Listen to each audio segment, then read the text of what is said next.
ఈ మధ్య కాలంలో హైదరాబాద్ చుట్టుపక్కల 30 ఏళ్ల క్రితం 40 ఏళ్ల క్రితం చిన్న చిన్న ఉద్యోగాలు చేసుకునే వాళ్ళు, చిన్న చిన్న వ్యాపారం చేసుకునే వాళ్ళు ఆనాడు భూములు కొనుక్కొని ఇండ్లు కట్టుకుంటున్న సందర్భంలో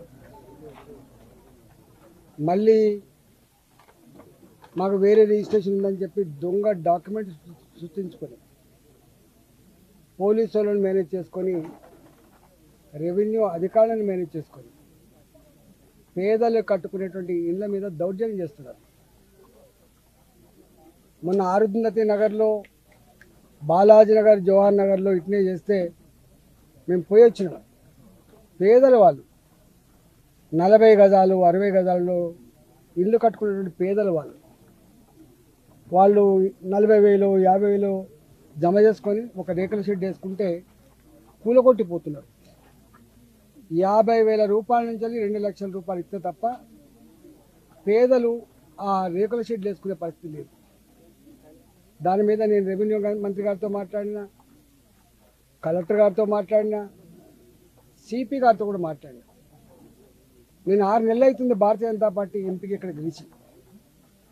6 నెలల నుంచి ప్రతి నిత్యం కూల్చివేతల బాధలు తప్ప, పేదల కన్నీళ్లు తప్ప, నా ఇండ్లు కూలగొడుతున్నారు, నా జాగలు గుంజుకుంటున్నారు, నేను కాంపౌండ్ వాళ్ళు కడితే కూడా గుండాలు బెదిరిస్తున్నారు, మా కాలనీలలో కిరాయి గుండాలు లిక్కర్ సీసాలు తెచ్చుకొని తాకుండా మా మీద దౌర్జన్యం చేస్తున్నారు. ఎటుపోతుంది సారు ఇది? ఇంత పెద్ద విశ్వనగరం అని చెప్తా ఉన్నారు, ఇంత గొప్ప పోలీస్ అని చెప్తా ఉన్నారు, పేదల ప్రాణాలకు రక్షణ లేకుండా పోతుందని చెప్పి కన్నీళ్లు పెడతా ఉన్నారు. నిన్న నా దగ్గరికి ఏకశిలా నగర్ కాలనీ వాసులు వచ్చింది. 1985, ఇవాళ కాదు నిన్న కాదు, 1985. ఆనాడు ఇక్కడ ఎకరం 10,000 రూపాయలు 5,000 రూపాయలకి ఎకరం ఉండే. ఇక్కడ ఆనాడు రియల్ ఎస్టేట్ వాళ్ళు ప్లాట్ చేస్తే కొనుక్కున్నారు. వాళ్ళు అందరూ కూడా రెవెన్యూ ఉద్యోగులు ఉన్నారు, ఇలా పోలీస్ డిపార్ట్మెంట్లో పనిచేసే వాళ్ళు ఉన్నారు, రిజిస్ట్రేషన్ ఆఫీస్లో పనిచేసే వాళ్ళు ఉన్నారు. ఇలా 32 డిపార్ట్మెంట్లలో పనిచేసేటువంటి ఆనాటి చిన్న ఉద్యోగులు ఇక్కడ జాగాలు కొనుక్కున్నారు. ఇవాళ ఆ జాగాలు ఇక్కడ ఇల్లు కట్టుకుందామంటే ఆనాడు దొంగల భయం కాబట్టి, రాళ్ళు రప్పలున్న గుట్టల భూములు కాబట్టి, చెట్లు కంచెలున్న భూములు కాబట్టి సెక్యూరిటీ భయపడి ఆనాడు కట్టుకోలేదు.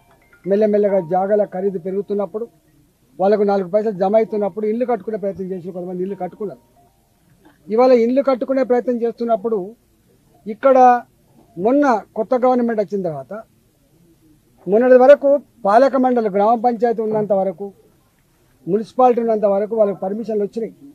కానీ కొత్త ఈ గ్రామ పంచాయతీ పాలక మండలు వాళ్ళ టైం అయిపోయిన తర్వాత స్పెషల్ ఆఫీసర్ల పాలన తెచ్చి ఇక్కడ కట్టుకునేటువంటి ఇండ్లకు పర్మిషన్ ఇస్తలేరు. అంటే కంచే చేరుని మేచినట్టుగా ఏ పేదలకైతే అండగా ఉండి వాళ్ళకు పర్మిషన్లు ఇచ్చి ఇల్లు కట్టుకుంటట్టు చేయను ప్రభుత్వమే స్వయంగా ఇక్కడ ఇల్లు కట్టుకోకుండా నిషేధించి పర్మిషన్ ఇస్తలేరు.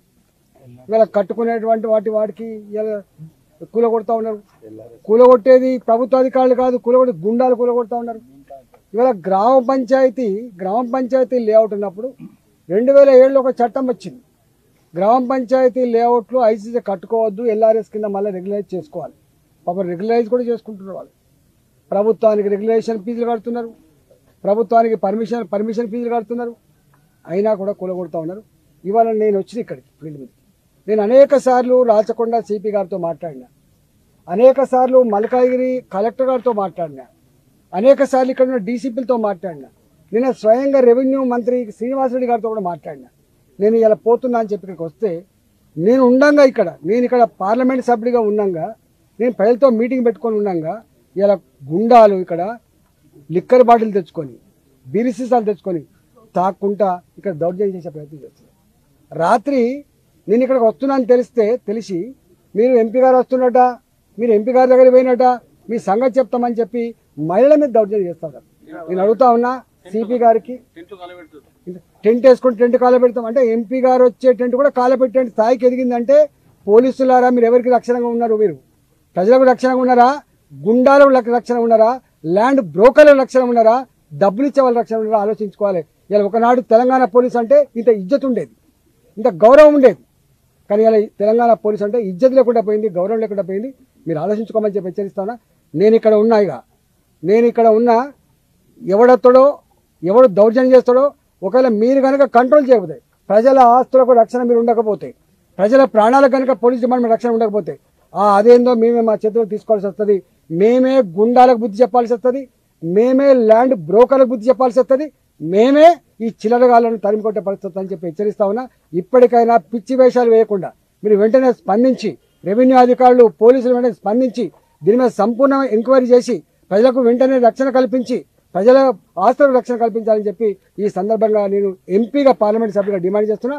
లేకపోతే ఎంపీగా మా కార్యకర్త భారతీయ జనతా పార్టీ కార్యకర్తలుగా మేమే మా ప్రజలను కాపాడుకుంటాం, మేమే ప్రజల ఆస్తులకు రక్షణ ఇస్తామని చెప్పి ఈ సందర్భంగా తెలియజేస్తాము. మా చేతులు చూపెట్టుకుంటే బెదిరియడము, ఎవరు కంప్లైంట్ ఇస్తే కూడా అసలు పోలీసులు పట్టించుకోలేదు, మినిమం మర్యాద కూడా ఇవ్వలేదు సార్. మేము పోతే స్టేషన్ పోతే నైట్ ఫోన్ చేసి ఏమంటున్నారు, మీ ఇల్లు మా పరిధికి రాదు, మీరు నెట్వర్క్కి ఫోన్ చేయండి అని అంటారు సార్. టెంట్ వేస్తే ఇవ్వడం సోపడి వేస్తారు అక్కడ అని చాలా వల్గర్ గా మాట్లాడారు సార్. లేడీస్ అని కూడా చూడలేదు.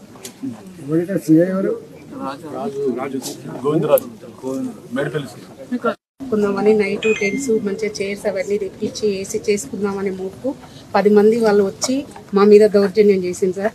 కొట్టడానికి మీది ఉరుకొచ్చుడు, రాళ్ళు పట్టుకొని ఉరుకొచ్చింది సార్. మేము ఏంటిదని మేము పిఎస్సి కంప్లైంట్ ఇస్తే పోలీస్ వాళ్ళు మేము ఇచ్చినాక 1 అవర్ తర్వాత వచ్చింది సార్. అప్పటి వరకు వాళ్ళు చంపాను సార్. నైట్ 12 దాకా తిరిగింది సార్ వాళ్ళు ఇట్లా 3 టైమ్స్ సార్ ఇట్లా చేయడం పెట్టి సిపికి కలెక్టర్కి పొంగులేటి శ్రీనివాసరెడ్డి గారికి, కలెక్టర్ కోటి, సిపి కోటి, పొంగులేటి శ్రీనివాసరెడ్డి గారి కోటి, సిపి గారు నేను మీ జ్యూరిడిక్షన్లో ఉన్న సిపి గారు నేను ఒక ప్రెస్ మీట్ పెట్టినది మీకు పంపిస్తా. ఇప్పుడు 5 నిమిషాలు, ఒక 2 నిమిషాలు పంపిస్తా, చూసుకో. మిమ్మల్ని అనకపోతే ఇంకేమైనా అంటే చెప్పండి, మీరే కదా. మా ప్రజలకు రక్షణ కల్పించలేదు, ఏం చేస్తాను చెప్పి మేమే రక్షించుకోవాల్సిన పరిస్థితి. నేను ఏకశిలా నగర్లో ఉన్నాను. మీకు సిఐ అంటూ అడుగు ఏమైందో ఇక్కడ చెప్తాడు. సిఐ అంటూ అడుగు పంపిస్తాను. ఈ వీడియో మీకు నచ్చినట్టయితే లైక్ చేయండి, 10 మందికి షేర్ చేయండి. అలాగే కామెంట్ల రూపంలో మీ అభిప్రాయాలను మాతో పంచుకోండి. Nationalist hub group of channels ను సబ్స్క్రైబ్ చేసుకుని తెలుగునాట జాతీయవాద జర్నలిజాన్ని ప్రోత్సహించండి. ఈ వీడియో కింద ఉన్న బెల్ ఐకాన్ పై క్లిక్ చేయడం మర్చిపోవద్దు.